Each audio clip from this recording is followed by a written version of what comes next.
जी senator साहब। Thank you mister chairman. जी question number 356। Answer taken as read. Supplementary please specific रहना है जी, और मिनिस्टर साहब से भी गुजारिश है वो भी स्पेसिफिक आंसर्स दें। मिस्टर चेयरमैन, मैंने सवाल पूछा है कि लाइनमैन के पोस्ट कितने खाली हैं और मीटर रीडर के, तो 960 जो हैं ये मीटर रीडर के पोस्ट खाली हैं और 4600 जो हैं वो लाइनमैन के खाली हैं पेस्को में जी। तो मैं ये पूछना चाहता हूं कि ये कब से खाली हैं, और जब इतने मीटर रीडर और लाइनमैन के पोस्ट खाली हैं तो ये मीटर रीडिंग कैसे होती है और बिजली की चोरी कैसे रोकी जाती है? जी थैंक यू जी। मिनिस्टर फॉर पावर जी।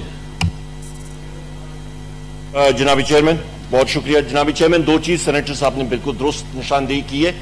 ये डिस्कोस जिस वक्त प्राइवेटाइजेशन में डाली गई थी उसके बाद यहाँ पे हायरिंग जो है वो बंद की गई है। अभी हमने हायरिंग के लिए एडवर्टाइजमेंट्स दे दिए हैं, प्रोसेस जारी है और मुकम्मल हो जाएगा जल्द, ये अगले 2-3 माह में कंप्लीट हो जाएगा। Number 1।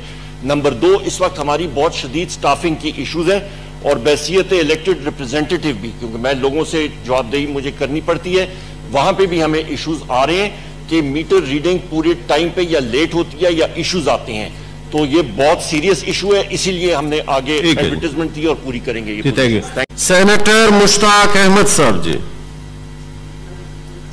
Question number 358। Answer taken as read. Supplementary है जी। सप्लीमेंट चेयरमैन, लेकिन हमें तो पूरे सवाल का जवाब ही नहीं मिल रहा, तो इस क्वेश्चन आवर का फिर फायदा क्या? मैंने पूछा कि कब से ये खाली हैं, ये पोस्ट खाली पड़ी है, मुझे ये जवाब नहीं दिया गया कि 5 साल से, 10 साल से, 20 साल से। ये कहा कि जी अभी वो प्रोसेस हो रहा है, अब इस क्वेश्चन पे इधर सप्लीमेंट्री करेंगे। मिस्टर चेयरमैन, मैंने ये जो सवाल पूछा है इन्होंने जवाब दिया है कि लिस्को का, हेस्को का, पेस्को का, क्वेस्को का और मिपको का ये खसारे में है सब, और खसारे से निकालने के लिए जो इनके तजावीज हैं वो वही पुराने एक रिटोरिक हैं। जब आपके मीटर रीडर नहीं है, जब आपके लाइनमैन नहीं है, जब बिजली चोरी होती है तो और उसमें खुद महकमा इन्वॉल्व हो तो कैसे? तो अभी तक इन्होंने खसारे से निकालने के लिए अमलन क्या इकदाम किए हैं वो हमें नजर नहीं आ रहे। जी मिनिस्टर फॉर पावर प्लीज। जनाब चेयरमैन बहुत शुक्रिया इंफॉर्मेशन सेनेटर साहब के लिए और हाउस के लिए। जनाब चेयरमैन, सबसे पहली चीज ये कि जो बिजली की ट्रांसमिशन है मैं वहां से शुरू करूंगा। जिस वक्त हमारी हुकूमत आई 18,000 मेगावाट से ज्यादा नहीं होती थी ट्रांसमिट। इस वक्त 23,500 मेगावाट हम लोग आराम से ट्रांसमिट कर रहे हैं। दूसरी अहम चीज ये है कि नंबर ऑफ फीडर्स पाकिस्तान में 8,880 है। इस वक्त सिर्फ 20% फीडर्स हमारे हाई लॉस एरियाज में रह चुके हैं जो लो परफॉर्मिंग डिस्कोज हैं, जिसपे आपका पेस्को भी है, आपका हेस्को, सेप्को, केस्को है, जिनकी अभी रीएक्टिवेशन हम लोग कर रहे हैं। हम लोग नए चीफ एग्जीक्यूटिव मार्केट से भी लाएंगे, नए बोर्ड जोन के आ रहे हैं जनाब चेयरमैन। और इस वक्त भी कल रात को 11 बजे तक मैं अपनी टीम के साथ बैठा हुआ था कि हमने जो हमारी डिस्ट्रीब्यूशन सिस्टम है जहां पे ट्रांसफॉर्मर्स आपके तकरीबन 8,776 आपके पोल माउंटेड ट्रांसफॉर्मर्स हैं, जिसमें 200 केवीए के, 100 केवीए, 50 और 25 के हैं। सबसे पहले हम लोग 200 और 100 केवीए को मीटराइज करेंगे, वहां पे एनर्जी अकाउंटिंग होगी, वो ग्रिड पे आपके पैनल्स के साथ इंटीग्रेट होंगे और वहां पे हम लोग लॉसेस कंट्रोल करेंगे। 2.5 बिलियन का एरियल बंडल्ड केबल का हमने PC1 अप्रूव करा के पेशावर इलेक्ट्रिक के लिए और पेशावर के एरियाज के लिए अप्रूव करा दिए। इसके साथ हमारे जो लाइन लॉसेज हैं और जहां पे चोरी हो रही है उसको कंट्रोल करेंगे। टेक्नोलॉजी इंट्रोड्यूस कर रहे हैं, AMI मीटरिंग सिस्टम कर रहे हैं। ये वो सारी चीजें कर रहे हैं जनाब चेयरमैन जो पहले किसी ने नहीं की। बहुत शुक्रिया जी। सेनेटर मुश्ताक साहब सप्लीमेंट्री प्लीज। छोटे सप्लीमेंट्री सवालात हैं। एक ये कि हमारी डोमेस्टिक का एक सप्लीमेंट्री करें ना जी, छोटे छोटे ज्यादा ना, एक जुमले में हमारी जो जितनी जरूरत है उसमें हमारी डोमेस्टिक कंट्रीब्यूशन कितनी है ऑयल एंड गैस की? नंबर 1। दूसरा ये कि खैबर पुख्तनख्वा में बड़े ज़खायर दरियाफ्त हो रहे हैं, खैबर पुख्तनख्वा को इसके इस्तेमाल का पहला क्यों नहीं दिया जा रहा? और तीसरा और आखिरी छोटा सा क्वेश्चन ये है कि आर्टिकल 161 के तहत ऑयल एंड गैस की जो फेडरल एक्साइज ड्यूटी है वो फेडरल कलेक्ट करेगा और पूरे सूबों को देगा, तो अभी तक कितना जमा हुआ है और सूबों को कितना देगा? मिनिस्टर फॉर पावर जी, पेट्रोलियम जी, सॉरी जनाब ही ज्यादा है आपके पास, कंफ्यूज हम भी हो जाते हैं। सर मैं आपको क्वेश्चन नंबर या 350 पे आप चले जाएं। इसी अभी मैंने सबसे पहला क्वेश्चन यहां पे जो आया था सेनेटर साहब की इंफॉर्मेशन के लिए, यहां पे एग्जैक्ट आपको दिया हुआ है कि हमारे पास टोटल जो डिमांड एंड सप्लाई की पोजीशन है 6.1 BCF जो हमारी है डिमांड है, डोमेस्टिक जो है वो तकरीबन 3.4 BCF बिलियन क्यूबिक फीट, बकिया जो है वो इंपोर्ट हो रही है। और ये भी मैं कहता चलूं जनाब चेयरमैन, इस पे अभी प्रोविंसेस के साथ हमने ये बातचीत करनी है, क्योंकि पिछले सर्दियों में भी क्या हुआ था कि सिंध जो है इस वक्त बिल्कुल नेक टू नेक जा रहा है। सिंध की प्रोडक्शन और डिमांड, सिंध अभी सरप्लस गैस में नहीं रहा। केपी का 2-3 सालों में यही पोजीशन होगी, लिहाजा जो जिस चीज पे हमने हैसियत कौम, इस पे प्रोविंशियल गवर्नमेंट्स, इस पे आप पॉलिटिकल पार्टीज उन चीजों से बालातर हो जाएं। हमने जिस चीज पे काम करना है जनाब चेयरमैन, और हम लोग अभी इंगेज भी करेंगे, पार्लियामेंट को इंगेज करेंगे, वो है weighted average cost of gas.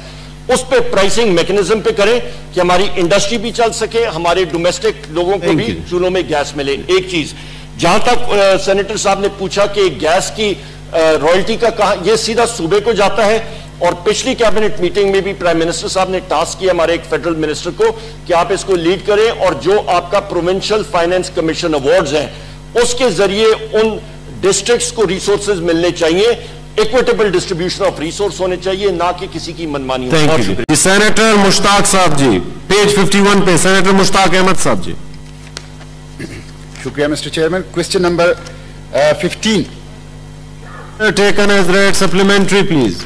Mister chairman, ये जवाब आप देख लें कि हाई स्पीड डीजल जो है वो 45 रुपए में इनको मिलता है और 51 रुपए टैक्स लगाकर ये बेचते हैं, और पेट्रोल 48 रुपए और 47 रुपए टैक्स लगाकर बेचते हैं। ये कौन सा इंसाफ है कि 100% से जायद कीमत खरीद से टैक्स लगाकर गरीब आवाम को आप बेच रहे हैं।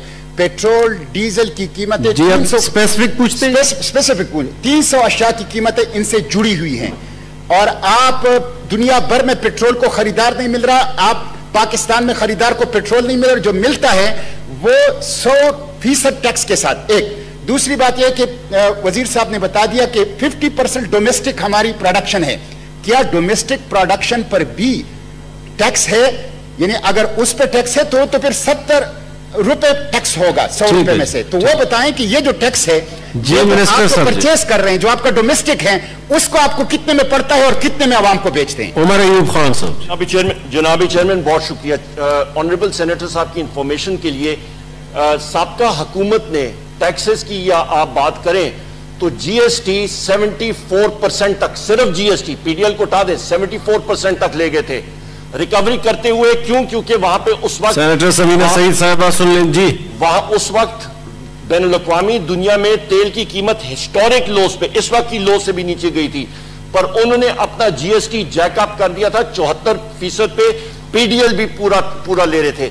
इस वक्त पीडीएल की लिमिट हमने 30 रुपए पे रखी हुई है, और ये फाइनेंस बिल का हिस्सा होता है जिसको आपके इस अगस्त हाउस की फाइनेंस कमेटी ने डिबेट करके अप्रूव करके आगे भेजा। दूसरी चीज, जीएसटी की सतह जो है वो 17% पे है। तीसरी अहम चीज जनाब चेयरमैन, यहां पे पाकिस्तान में डीजल और तेल की कीमत इस खित्ते में इस वक्त सबसे कम है।